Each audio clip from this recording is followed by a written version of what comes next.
Hi everyone, myself J.K. Anand. Welcome to back Edu Anand. Yes, so dear student, in last video I had taught you use of make. Just as you know that make also comes under causative sentence. make भी causative में आता है, लेकिन make और get में थोड़ा अंतर है. थोड़ा क्या समझिए तो बहुत ज़्यादा अंतर है. बहुत ज़्यादा क्या अंतर है कि जब भी हम वाक्य में मेक का प्रयोग करते हैं तो इसमें जैसा कि मैं लास्ट वीडियो में बताया था कि ऐसे वाक्य में क्या होता है कि कर्ता जो है वह स्वयं काम करता है. इसमें कर्ता स्वयं काम करता है. जैसे कि मैं आपको हंसाता हूँ, आई मेक यू लाफ. इसमें मैं हूँ कर्ता और मैं खुद काम कर रहा हूँ. जैसे वह मुझे रुला रही है, इसमें देखिए कि रुला रही है तो कौन रुला रही है, तो वह रुला रही है, तो वह इसमें ऑलरेडी काम करता है. लेकिन आज मैं आप लोगों के लिए लेके आया हूँ क्या कॉजेक्टिव वर्ब. देखिए ये कॉजेक्टिव वर्ब का हिंदी होता है प्रेरणार्थक क्रिया. ये प्रेरणार्थक क्रिया क्या होता है? यह होता है मीन्स ऐसा वाक्य जिसमें कर्ता हो परंतु वह खुद काम नहीं करके किसी दूसरे से अगर करवाता हो तो उसे हम कॉजेक्टिव वर्ब कहते हैं. तो ऐसा वाक्य जिसमें कर्ता हो परंतु वह खुद काम नहीं करके किसी दूसरे से करवाता हो, इसे हम कॉजेक्टिव कहते हैं. जैसे मैं आप लोगों को अंग्रेजी बोलवाऊंगा, तो यहाँ पे देखिए कि मैं आप लोगों को अंग्रेजी बोलवाऊंगा, तो मैं आप लोगों को अंग्रेजी बोलवाऊंगा. मैं आप लोगों को अंग्रेजी बोलवाऊंगा.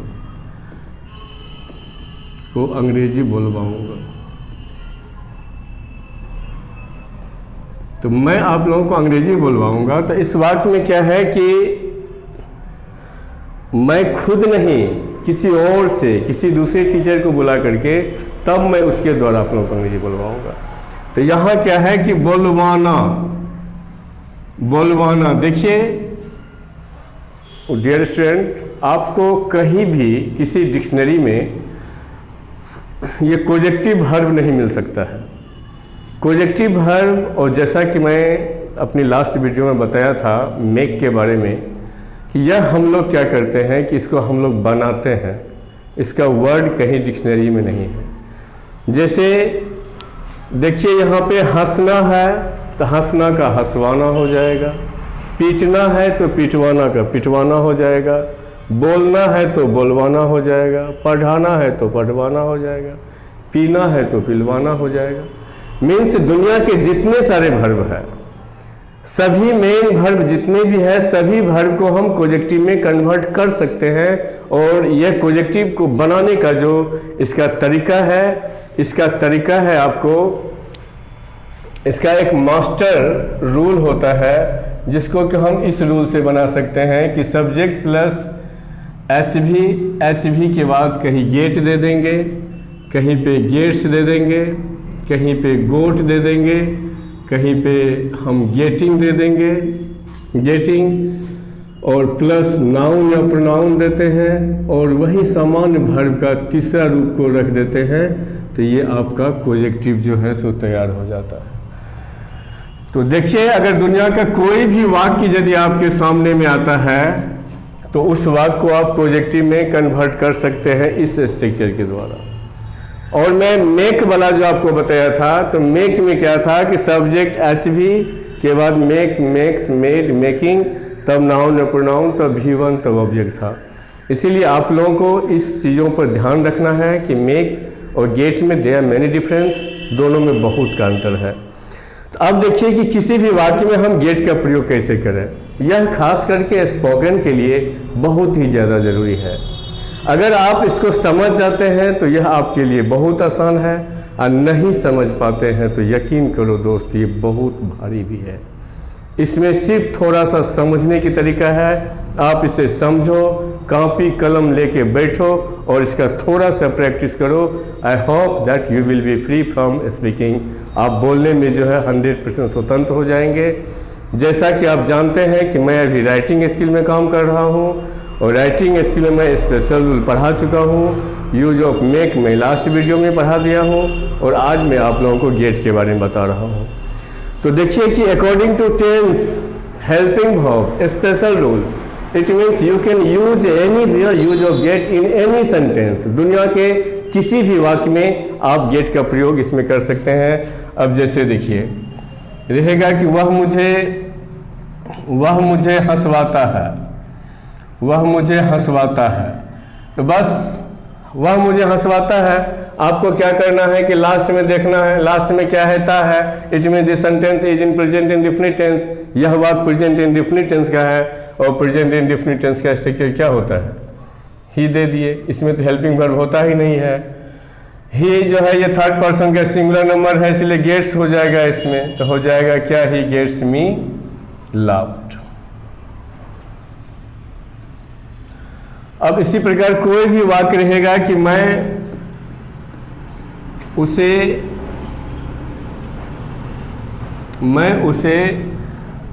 पिटवा रहा हूँ, मैं उसे पिटवा रहा हूँ। अब यहाँ पे देखो कि मैं उसे पिटवा रहा हूँ, तो यह सेंटेंस प्रेजेंट इम्परफेक्ट टेंस का है और आप इसको आसानी से यूज कर सकते हैं। ये आई के साथ एम होता है तो I am getting, I am getting. इसके बाद किसको, तो उसे, तो him, I am getting him beaten, I am getting him beaten. ठीक इसी प्रकार कोई भी वाक्य रहेगा, दुनिया का कोई भी सेंटेंस आ जाएगा। जैसे रहेगा कि हम लोग यह काम नौकर से करवा चुके हैं, हम लोग यह काम नौकर से करवा चुके हैं, नौकर से करवा चुके हैं।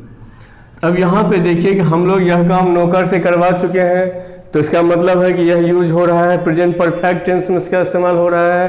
तो प्रेजेंट परफेक्ट टेंस का स्ट्रक्चर आपको पता है कि सब्जेक्ट प्लस हैव या हैज प्लस V3 होता है। तो इसमें आपको क्या दे देना है कि वी हैव गोट, क्या करवाए हैं, तो यह काम we have got this work done by the servant. तो इस आधार पर कोई भी रहेगा, जैसे रहेगा कि मैं यह काम करवा सकता हूँ, I can get this work done. मैं 2 महीनों से यह घर बनवा रहा हूँ, I have been getting this house build for 2 months. कोई भी रहेगा कि वह कटिहार में एक सुंदर घर बनवाएगा, तो he will get a beautiful house built at Katihar. जैसे रहेगा कि मैं बच्चों का अपहरण करवा सकता हूँ, I can get the children kidnap. तो इस आधार पर आपने देखा कि यूज ऑफ गेट का दुनिया के किसी भी सेंटेंस में आप इसका यूज कर सकते हैं।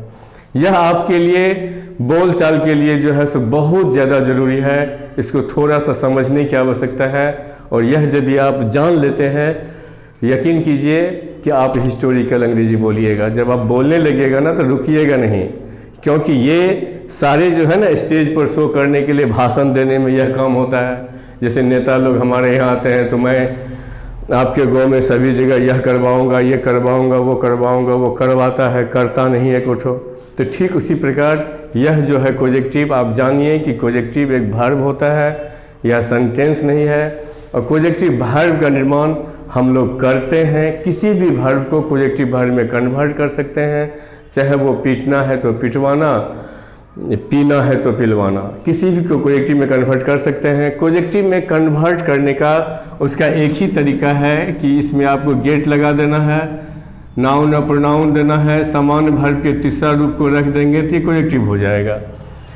अब देखिए कि अगर एक वाक्य में 2 गो 3 गो 4 गो कोजेक्टिव वर्ब रहेगा, तो आपको 2 गो 3 गो 4 बार जो है ना आपको बनाना है। 2 बार 3 बार 4 बार भी आपको जो है, 2 गो रहेगा तो 2 बार, 3 गो रहेगा तो 3 बार। अब जैसे देखिए इस वाक्य में देखिए, जैसे रहेगा कि मैं उसे अंग्रेजी पढ़वाने के लिए, मैं उसे अंग्रेजी पढ़वाने के लिए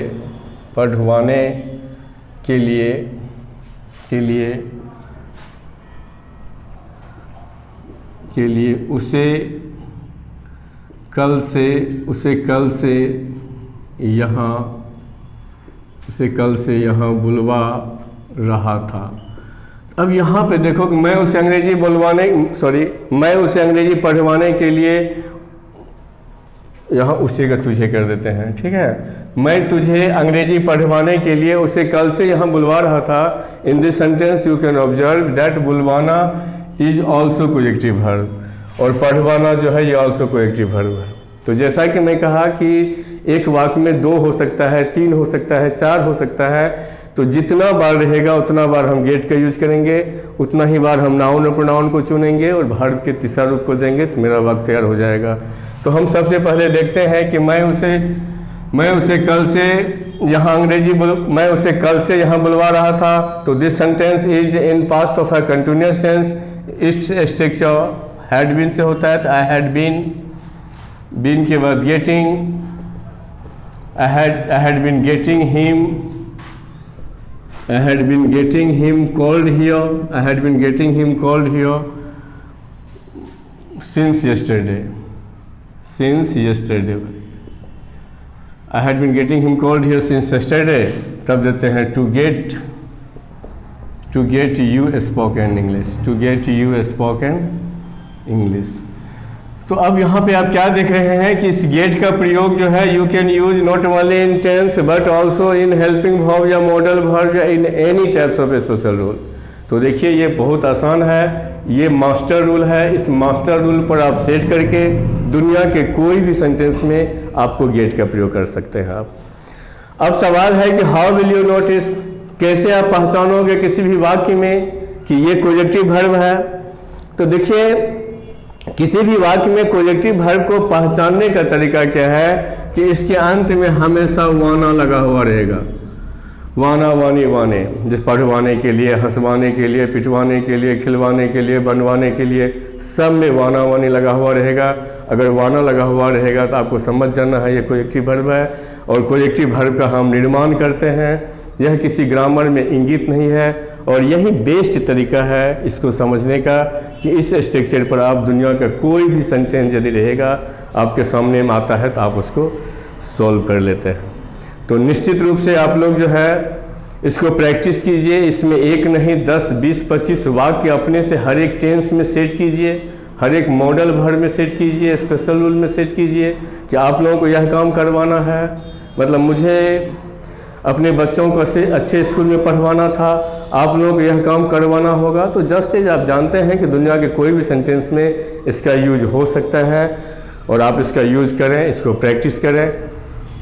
मेरे YouTube चैनल को लाइक करें, सब्सक्राइब करें। मैं आप लोगों के लिए काम कर रहा हूं, और आप लोग थोड़ा सा मेरा वीडियो को देखें। इससे क्या होगा कि आप लोग निश्चित रूप से सीख जाएंगे।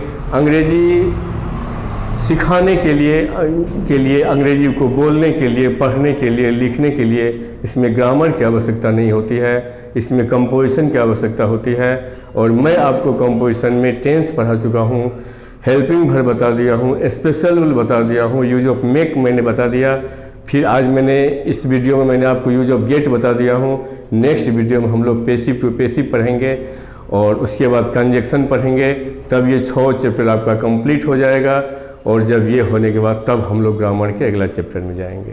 Thank you, good bye.